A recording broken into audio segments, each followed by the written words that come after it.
नमस्कार, आर्या न्यूज में आप सभी का स्वागत है। मैं हूं आपके साथ प्रियंका तिवारी। इस खास पेशकश में आप सभी का स्वागत है। खबरों की ओर रुख करेंगे। छत्तीसगढ़ में ईडी की रेड के बाद राज्य के पूर्व मुख्यमंत्री डॉक्टर रमन सिंह और वर्तमान सीएम भूपेश बघेल के बीच ट्विटर वॉर चल रहा। पिछले 2 दिनों से वो लगातार एक दूसरे पर आरोप प्रत्यारोप कर रहे। दरअसल ईडी ने 11 अक्टूबर को छत्तीसगढ़ के कई आईएएस अफसरों के यहां छापा मारा, जिसके बाद 4 लोगों को पुलिस ने गिरफ्तार भी किया है। इसको लेकर जहां एक तरफ बीजेपी कांग्रेस को घेरने में जुटी है, तो वहीं कांग्रेस बीजेपी पर एजेंसी के दुरुपयोग करने का आरोप लगा रही है। इस बीच छत्तीसगढ़ के सीएम भूपेश बघेल ने पूर्व सीएम रमन सिंह को निशाने पर लेकर एक वीडियो भी ट्वीट किया है।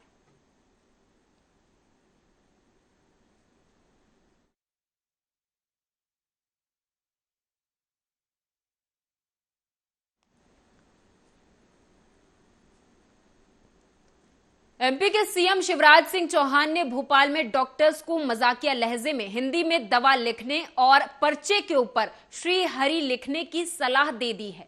सीएम शिवराज ने कहा कि आज गांव-गांव में डॉक्टर की जरूरत है, लेकिन कई छात्र मेडिकल की पढ़ाई छोड़ देते हैं क्योंकि उन्हें अंग्रेजी कम आती है।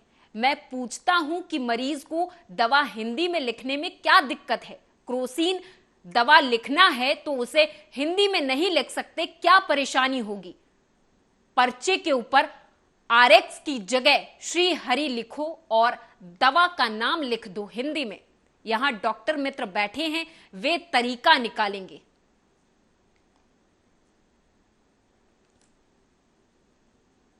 मध्य प्रदेश भारत के मध्य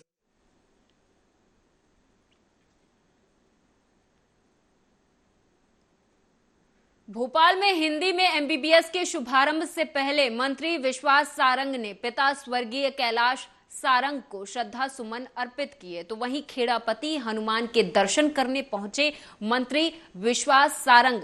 उन्होंने नरेला विधानसभा के छोला रोड पर स्थित खेड़ापति हनुमान मंदिर में दर्शन किए और आज हिंदी में एमबीबीएस की पढ़ाई का शुभारंभ किया गया। बता दें कि देश में पहली बार एमपी में एमबीबीएस की पढ़ाई हिंदी में होगी और केंद्रीय गृह मंत्री अमित शाह ने भोपाल में रविवार को इसकी 3 किताबों का विमोचन किया। उन्होंने कहा कि यह क्षण देश में शिक्षा क्षेत्र के पुनर्निर्माण का क्षण है। सबसे पहले मेडिकल की शिक्षा हिंदी में शुरू करके शिवराज सिंह ने मोदी जी की इच्छा पूरी की है। देश भर में 8 भाषाओं में पढ़ाई हो रही है। यूजी नीट देश की 22 भाषाओं में से हो रही है। 10 राज्य इंजीनियरिंग की पढ़ाई मातृभाषा में करवा रहे हैं। देश के यशस्वी गृह मंत्री अमित शाह जी का स्वागत करने के लिए आतुर है। अमित शाह जी भोपाल पधार रहे हैं। अमित शाह जी और शिवराज सिंह चौहान जी के कर कमलों से आज 11 बजे लाल परेड ग्राउंड में हम हिंदी की। छत्तीसगढ़ के सीएम भूपेश बघेल ने मंच से कांग्रेस की भारत जोड़ो यात्रा पर बयान दिया। क्या कुछ कहा सीएम बघेल ने, आपको सुनाएंगे, लेकिन उसके पहले एक बड़ी खबर सामने आ रही है, जहां पर आपको बता दें कि जब भी राष्ट्र के गौरव की बात आएगी, कांग्रेस मीन मेख निकालेगी। कांग्रेस की भारत जोड़ो यात्रा में स्थानीय लोगों की भागीदारी ना के बराबर है। बाहर के लोगों को बुलाकर यात्रा को बड़ी करते हैं कांग्रेसी, ऐसा कहना है गृह मंत्री नरोत्तम मिश्रा का, जिन्होंने कांग्रेस पर तीखा कटाक्ष करते हुए कहा कि कांग्रेस की भारत जोड़ो यात्रा में जन भागीदारी ना के बराबर है। भारतीय जनता पार्टी कभी भी चुनाव को ध्यान में रख करके काम नहीं करती। भारतीय जनता पार्टी जनहित को ध्यान में रख करके, विकास को ध्यान में रख करके काम करती है। जब 370 हटी तब कौन सा चुनाव था? राम जन्मभूमि का शिलान्यास हुआ तब कौन सा चुनाव था? अभी मैंने आपको पिछले यही अमित शाह जी 1.5 साल पहले जबलपुर में आए थे। ऐसे अगर आगे आने वाले जोड़ोगे तो 3.25 साल पहले जबलपुर में आपके जनजाति के हितों की घोषणा जब की गई थी तब कौन सा चुनाव था? प्रधानमंत्री जी आए थे 6 महीने पहले, तब कौन सा चुनाव था? ये आलोचना करने की आदत है इनकी, और इसलिए ही तो मध्य प्रदेश छोड़ के पदयात्रा में जा। गांधी चौपाल का आयोजन मध्य विधानसभा में करके स्वतंत्रता सेनानी, समाज सेवी और खिलाड़ियों का सम्मान किया गया। विधायक आरिफ मसूद ने भोपाल मध्य विधानसभा के वार्ड 22 स्थित तलैया आलोक प्रेस चौराहे पर गांधी चौपाल लगाई और देशभक्ति और स्वतंत्रता संग्राम से संबंधित फिल्में दिखाई गई, जिसमें बड़ी संख्या में सर्वधर्म के सम्मानीय नागरिक उपस्थित रहे। राष्ट्रपिता महात्मा गांधी के चित्र पर माल्यार्पण कर कार्यक्रम की शुरुआत की गई। इस अवसर पर कार्यक्रम के आयोजक विधायक आरिफ मसूद ने स्थानीय नागरिकों के बीच नीचे दरी पर बैठकर सादगी से गांधी जी के जीवनी पर विचार विमर्श किया।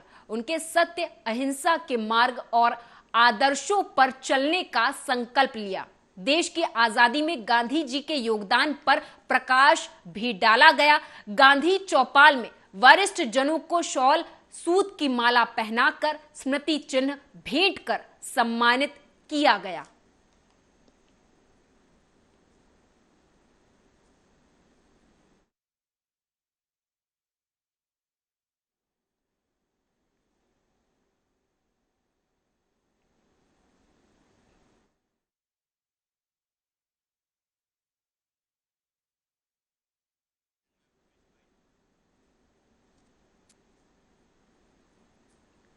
छत्तीसगढ़ के सीएम भूपेश बघेल ने मंच से कांग्रेस की भारत जोड़ो यात्रा पर जो बयान दिया है, वो बयान आपको सुनाएंगे। 3500 किलोमीटर की यात्रा में 1 महीने और 2 सप्ताह करीब होने जा रहा है। इस दौरान तेज धूप भी निकला, खूब बारिश भी, रास्ते में अनेक अड़चने भी आई, लेकिन कांग्रेस के दीवाने राहुल गांधी जी के नेतृत्व में लगातार आगे बढ़ते जा रहे हैं और जैसे जैसे राहुल गांधी जी के कदम आगे बढ़ रहे हैं, वैसे वैसे देश के मूड बदलते जा रहा है। उदयपुर चिंतन शिविर में तय किया गया था कि पद यात्रा करना है, भारत जोड़ो यात्रा करना है। क्यों करना है कि आज लोकसभा में, मीडिया में, सत्ताधारी लोगों के बीच कभी जनता की बात नहीं होती, इसलिए सीधा जनता के बीच में जाना है। चाहे वो महंगाई का मुद्दा हो, चाहे बेरोजगारी का मुद्दा, चाहे समाज में विभिन्न जातियों धर्मों के बीच में राजनीतिक लाभ लेने के लिए जो खाई पैदा किया जा रहा है, उसे पाटने के लिए ये पद यात्रा बहुत जरूरी है। और आदरणीय साथियों, इस देश का इतिहास है, जब जब समाज में, देश में ऐसी परिस्थिति हुई, अनेक लोगों ने पद यात्रा की है। चाहे अगस्त मुनि उत्तर से दक्षिण आए हो, चाहे आदि गुरु शंकराचार्य दक्षिण से उत्तर गए हो, चाहे स्वामी विवेकानंद जी की यात्रा हो, चाहे आजादी के लड़ाई में महात्मा गांधी और विनोबा भावे जी के भूदान यात्रा हो, इसका प्रभाव समाज पे पड़ा है, देश पे पड़ा है। और आज राहुल गांधी जी पद यात्रा कर रहे हैं भारत जोड़ने के लिए। एमपी की आर्थिक राजधानी इंदौर में टीवी एक्ट्रेस वैशाली ठक्कर के फांसी लगाकर सुसाइड करने का मामला सामने आया है। सूचना के बाद मौके पर पहुंची पुलिस ने शव को बरामद कर पोस्टमार्टम के लिए भेज दिया है। पुलिस ने मौके से एक कथित सुसाइड नोट भी बरामद किया है। एफएसएल की टीम ने इसे कब्जे में ले लिया है। शुरुआती तौर पर बॉयफ्रेंड के धोखे को एक्ट्रेस के सुसाइड की वजह माना जा रहा है, लेकिन जांच होने के बाद ही पुलिस इसकी पुष्टि करेगी। माना जा रहा है कि फंदे से लटक कर जान देने वाली एक्ट्रेस ने कुछ दिन पहले ही सुसाइड के संकेत दे दिए थे। 6 दिन पहले ही वैशाली ने अपने सोशल मीडिया अकाउंट पर सीलिंग फैन को दिखाते हुए एक रील भी शेयर की थी। भोपाल में सूदखोर का कर्ज नहीं चुकाने पर पुलिसकर्मियों ने युवक को बेरहमी से पीटा। थाना बजरिया की घटना है ये, जहां पर सूदखोर मनीष अग्रवाल ने जीतेश साहू नाम के युवक को थाने में पुलिसकर्मियों से पिटवाया और ये घटना शनिवार रात बजरिया की है। आरोप है कि पुलिस के 2 पुलिसकर्मियों ने युवक को थाने के अंदर बेरहमी से पीटा और पीड़ित युवक आरोपी पुलिसकर्मियों के खिलाफ एफआईआर कराने अब थाने पहुंचा है।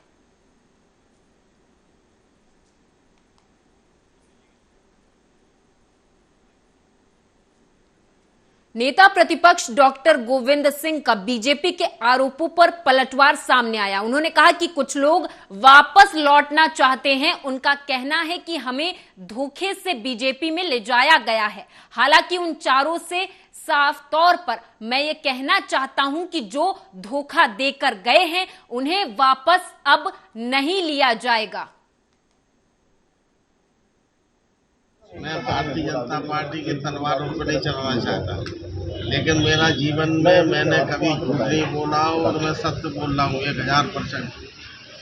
तो हमसे संपर्क किया था कि हमें यहाँ फंसा रहे हैं, गलत हमारे फंस गए, हमें धोखाधड़ी करके यहाँ हमें बुला लिया, हम 4 लोग वापस आना चाहते। तो मैंने कहा भाई हमारी पार्टी की नीति बन गई है कि जो छोड़ के गए, धोखा दे गए, उनको हम पार्टी को टिकट नहीं दे सकते। कांग्रेस के वरिष्ठ नेता शशि थरूर ने प्रतिनिधि बैठक में कहा कि मैं आभारी हूं आपका कि समय मिला है। पहला पीसीसी है जो हेडक्वार्टर के निर्देश का पालन कर रहा है। आपने दोनों प्रत्याशियों को बराबर रूप से सम्मान दिया है। सोनिया गांधी को बधाई देता हूं जिन्होंने अध्यक्ष चुनने का मौका कार्यकर्ताओं को दिया है।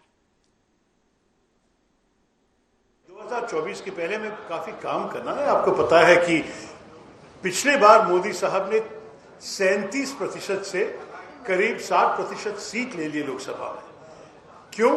क्योंकि बाकी जो 63% जो वोट्स थे हमारे देश में, 63% जो वोट है, ये 40 पार्टी ले गए। कुछ को 1 सीट है, कुछ को 2 सीट है, कोई सीट भी नहीं जीते, लेकिन वो इस वोट ले ली। तो अगर हम गठबंधन नहीं बनाएंगे, मेरे ख्याल में विपक्ष के लिए कठिनाई होगी। तो मेरे ख्याल में एक प्रथम काम है गठबंधन के बारे में बात करने, या हम राष्ट्रीय गठबंधन करें, महागठबंधन, जहां हम पूरे देश में एक कॉमन मिनिमम प्रोग्राम स्थापित करें। देखिए,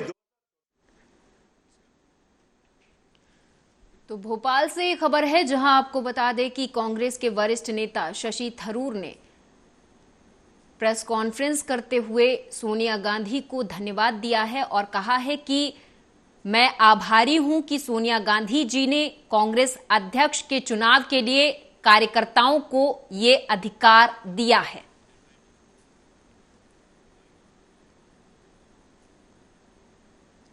एमपी के गृह मंत्री नरोत्तम मिश्रा ने कांग्रेस पर करारा प्रहार करते हुए कहा कि राहुल गांधी जी की भारत जोड़ो यात्रा में स्थानीय लोगों की भागीदारी ना के बराबर है। बाहर के लोगों को बुलाकर यात्रा को सफल बताने का कांग्रेस असफल प्रयास कर रही है।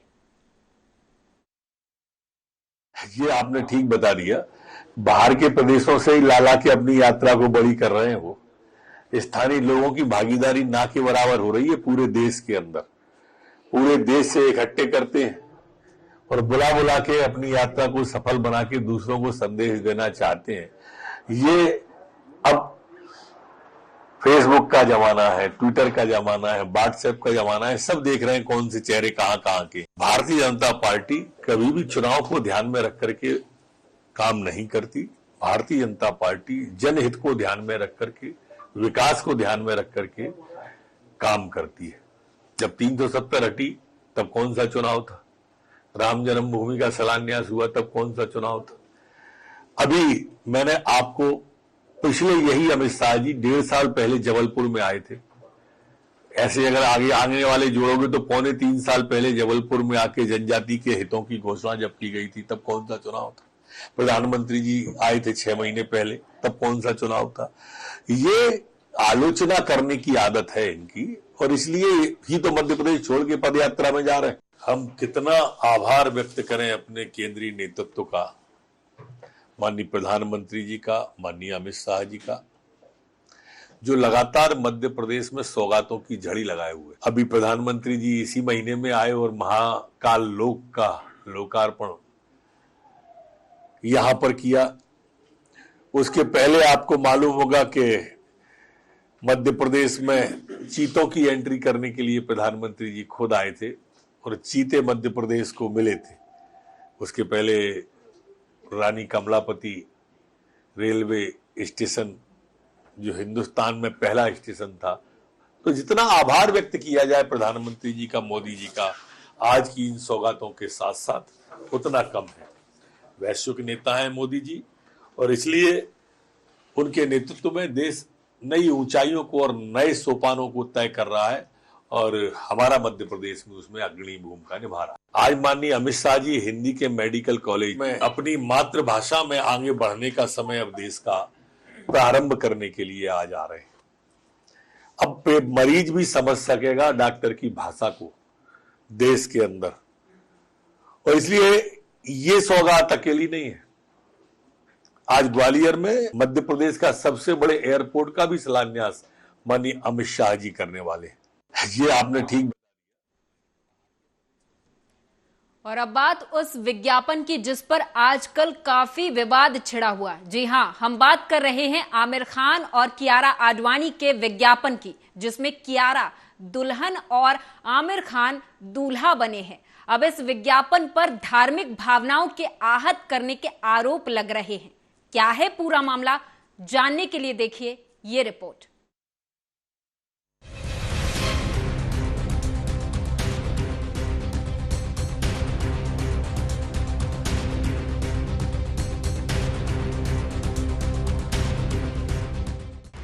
बॉलीवुड एक्टर आमिर खान और कियारा आडवाणी के एक नई टीवी कमर्शियल को लेकर विवाद गहराया हुआ है।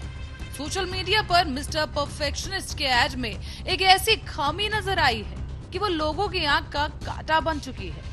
यहाँ तक कि ट्रोल आर्मी मिस्टर परफेक्शनिस्ट के पीछे पड़ गई है और उन्हें काफी ट्रोल किया जा रहा है। दरअसल आमिर खान और कियारा आडवाणी ने हाल ही में एक निजी बैंक का विज्ञापन किया है। इस विज्ञापन में आमिर खान दूल्हा बने, तो वहीं कियारा इस विज्ञापन में दुल्हन बनी है। यहाँ तक तो ठीक था, पर आगे जो होता है वो दर्शकों को हजम नहीं हुआ।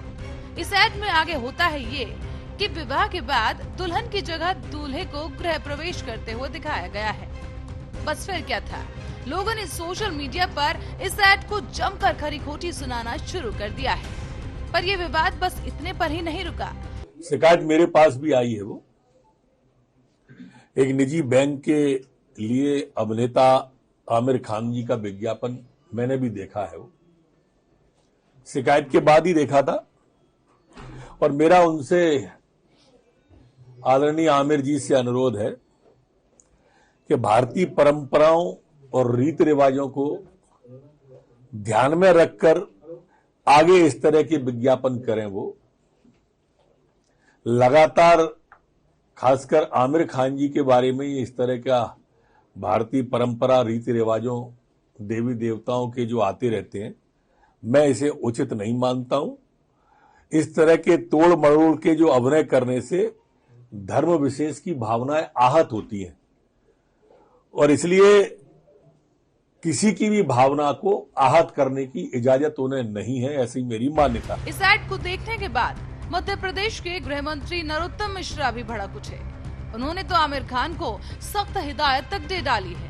अब अगर आपने ये एड अब तक नहीं देखा तो आपको बता दें कि समस्या ये है कि इस विज्ञापन में परंपराओं को तोड़ने पर जोर दिया गया है। एड में दिखाया गया है कि दामाद आमिर खान अपने बीमार ससुर की देखभाल करने के लिए शादी के बाद कियारा के घर चले जाते हैं। इस एड पर कई हिंदू संगठनों ने भी अपना आक्रोश जताया। उनका कहना है कि पहली बात, ये पहला कदम उठाने की बात ही बेतुकी है। हिंदू परंपरा में ऐसा होता ही नहीं है। लेकिन शायद विज्ञापन करने वाले और कराने वालों दोनों को ही इस बात का होश नहीं रहा। तो वहीं इस एड पर धार्मिक संग्राम भी शुरू हो गया है, जब ये कहा गया कि जो सदियों से होता आ रहा है उसे क्यों बदला जाना चाहिए। क्या सिर्फ इसलिए कि आमिर खान को हिंदू परंपरा खटकती है, या फिर इसलिए कि विवादों में घिरे रहना आमिर खान को बेहद पसंद है? तो वहीं द कश्मीर फाइल्स के डायरेक्टर विवेक अग्निहोत्री ने भी आमिर और कियारा के इस नए एड की काफी आलोचना की। हालांकि ये पहली बार नहीं है जब आमिर खान के काम पर उन्हें ट्रोल होना पड़ रहा है। इससे पहले भी साल 2014 में उन्हें इसी तरह की आलोचना से होकर गुजरना पड़ा था, जब फिल्म पीके दर्शकों के बीच आई।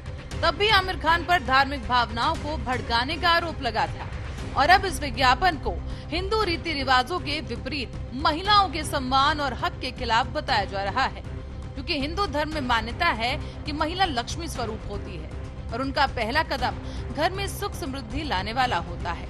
हालांकि अब ये समझा जा रहा है कि बैंक को जो चाहिए था वो अब शायद उसे मिल चुका है। वो कहते हैं ना कि बदनाम ही सही पर नाम तो हुआ। विवाद बढ़ा, घर घर चर्चा हुई, और इसीलिए अब ये माना जाने लगा है, और ये माना जाना गलत भी नहीं होगा कि बैंक का मकसद पूरा हो गया, वरना बैंक ने इस पर अब तक कोई सफाई जरूर दी होती। पर आमिर खान के लिए ये विज्ञापन दुर्भाग्यपूर्ण साबित जरूर हुआ। पहले से ही फ्लॉप पिक्चरों का दंश झेल रहे आमिर खान लाल सिंह चड्ढा के फ्लॉप होने के बाद इस विज्ञापन पर बेरहमी से ट्रोल होने की चुनौती का सामना आखिर कैसे कर पाएंगे, ये देखना होगा। Special report, Arya news.